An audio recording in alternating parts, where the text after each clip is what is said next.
portraiture is for, like, you know, aristocracy and a camel hand, but he's great looking, and, you know, I have a tripod set up in my studio, so it's easier to take videos. I've been working to better my video skills. Through this practice, I happened to capture the last day I worked in the studio with my cat.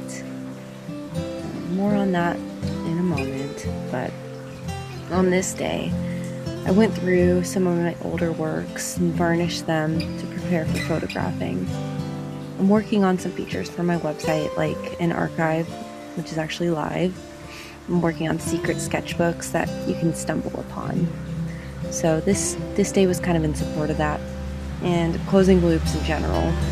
I tend to have a million loops opened at all times, and that can feel impossible to get them closed.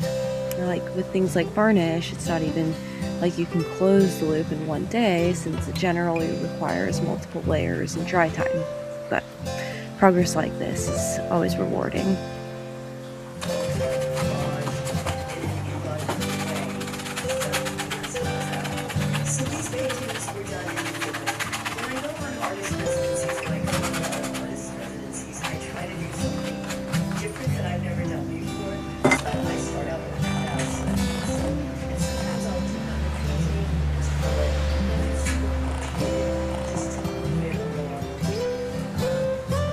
Oh, my sweet kitty. Oh, my sweet little girl. Anyways, I ended up distracted by a quick self-portrait I had painted the day prior, and ended up using some acrylic paint pens to fix a few details. This is the second of my painted self-portraits. I titled it, "I Feel So Full of Rage." It's related in part to my PTSD and nightmares, and how sometimes I feel like an abused dog. Worried that people won't know what to do with me, knowing that they'd want to put me down. Anyways, I hope this piece inspires people to create their own boundless self-portraits. And now, back on the topic of my cat. When people asked how old she was, I'd say she was infinite. We found her at a Petco, my sister's mom and I. She had a cut in her ear and an estimated age of 3. She also had a brother, but our stepdad could barely be persuaded to allow one. He wanted to name her Bitch. Nala and I lived in the basement of our family house. She was welcome to the rest of the house, but that was dog territory, and dogs made Nala incredibly uneasy at best.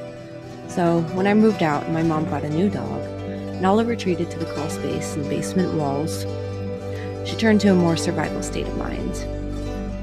After a few years, I was able to rescue Nala by bringing her to live with me in my one-bedroom apartment. Day by day, I gained her trust. She sunk into pets, stopped biting, and adores butt scratches. She'll cuddle on my lap and let me hold her and dance with her. She'll dance with you as long as you're not performative and you stay on beat. She loved French fries. She bites you sometimes if you cry. It makes her uncomfortable. She loved it when I cleaned up. She was terrible at jumping down, landing with a thud and a grunt every time. In the years where she had backyard access, she learned to use the doggy door. But all she could hunt were baby mice and chicken wings.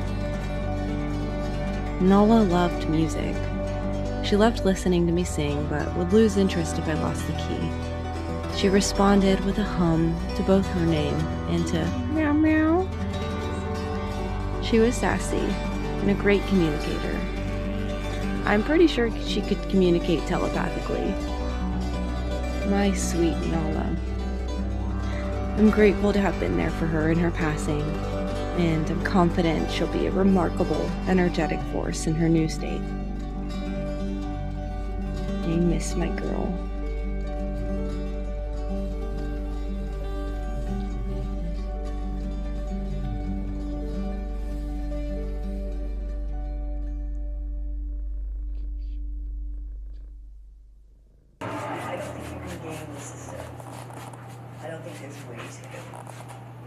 I'm so happy you're hanging out, sweet kitty.